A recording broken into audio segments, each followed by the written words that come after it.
When you think about beginning a new venture, or maybe even starting again at something that perhaps you put aside a long time ago, what comes up for you?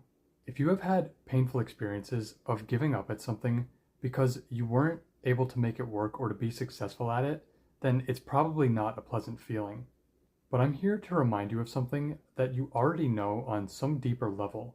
Just because you have failed at something before does not mean that you are a failure. The real problem always has to do with the meaning that we give to experiences of failure and not so much about what actually happened. If our sense of identity and self-esteem is tied up in whether or not we are able to succeed at the things that we attempt, then we are really just putting ourselves in a position to be knocked down when we don't hit the mark. Many of us have had events in our lives where we faced a defeat or a failure that was upsetting and maybe even embarrassing, or where we gave up on something because we didn't believe that we had what it took to see it through. Even if it happened decades ago, it can still cause a very painful emotional sting when we bring it to mind. What you should understand is that nothing like this could actually ever erode your inherent worth and dignity. I truly believe that you wouldn't be alive if you weren't already enough, and that your true identity is so much greater than anything that you will ever fail or even succeed at. The problem, again, is that you may be in the mindset of seeing a failure as something to be ashamed of, as if it means that there's something wrong with you, which I'm here to tell you for sure is definitely not the case. It would really be in your best interest to realize that there is no success without failure. A more accurate perspective on failure is that it's actually really great feedback about what isn't working.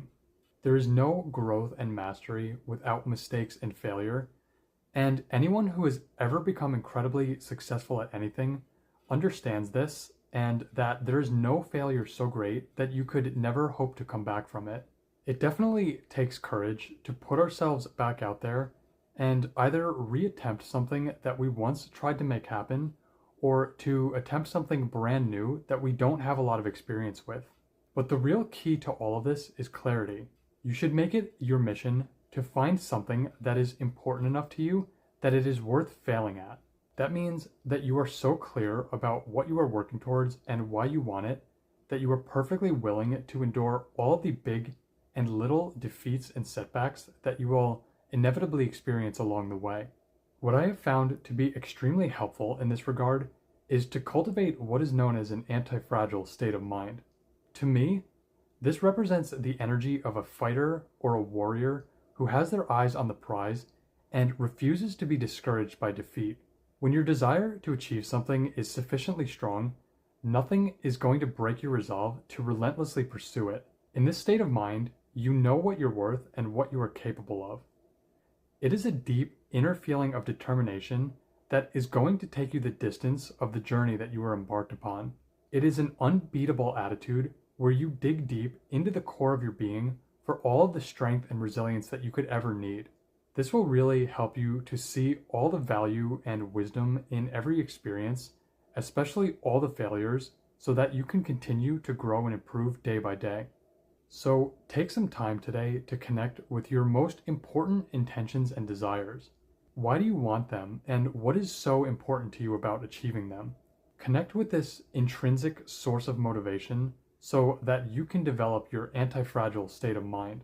This means that nothing, including defeat, failure, and criticism, is going to hamstring and stop you from achieving what you have set out to accomplish.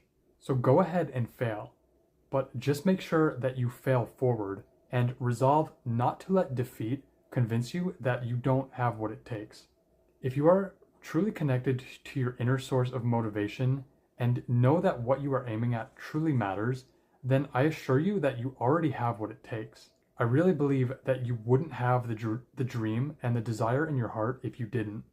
On an important note too, being anti-fragile does not mean that you become hard and stuff down your feelings so that you don't have to face them. Rather, it means cultivating the strength to bravely face your feelings and your fear without wanting to suppress or avoid them. As you learn how to do this, you will become stronger within yourself and develop resilience that will enable you to weather any storm. As best as you can, try to separate your feelings from all the thoughts that surround them. We tell ourselves all kinds of stories about ourselves that reinforce the feelings we feel, which then keeps us stuck in looping the same negative thoughts that cause those feelings to begin with. When you learn how to sit with your feelings and just be witness to all the thoughts that arise without getting pulled into identifying with them, that is how you can break the cycle for good. So I invite you to take a few minutes today to sit silently and connect with your own deepest inner strength. Feel your heart beating in your chest and feel the life force that is flowing through you. Breathe deeply and remember who you really are. Do this as often as you need to recenter yourself in the ground of your own being. Above all, remember that you need your own support and encouragement more than you will ever need anyone else's. Everyone in the world could be cheering you on, but if you don't believe in your own ability to succeed, then you're going to lack the vital energy that will sustain your efforts for the long term. And I want to stress again that the more clear you are about what you are working towards and why it's worth going after, the easier it will be to cultivate this growth-oriented mindset. If it is worth having, then it is worth all the effort that it will take and all the lessons that you will learn along the way. Remember too that fear is just an indication that you are about to do something different and step outside of your bubble of familiarity and comfort. Being unwilling to fail pretty much guarantees that fear is going to rule your life and prevent you from ever having the kinds of novel and exciting new experiences that can only happen in the unknown. The choice is always ours if we would rather stay stuck in situations that can be soul-crushing and unfulfilling, or if we will stretch ourselves and take a chance on something that could change everything for us. I hope you will see that life is too short and too precious for us not to take that chance while we have it, no matter what unpleasant past experiences we have endured. So that's going to do it for this one, but please be sure to give this a like if you found this helpful, and definitely subscribe to the channel for more content like this. And if you were inspired by this, please also be sure to leave me a comment below letting me know what your biggest takeaway was from this video. I'd really love to hear about it. And if you are interested in working with me one-on-one to cultivate an unbeatable, anti-fragile mindset that will propel you towards the achievement of your dream, please be sure to check out the link in the description of this video to learn more about how I can help you. Thanks so much for watching. Hope to see you in the next one.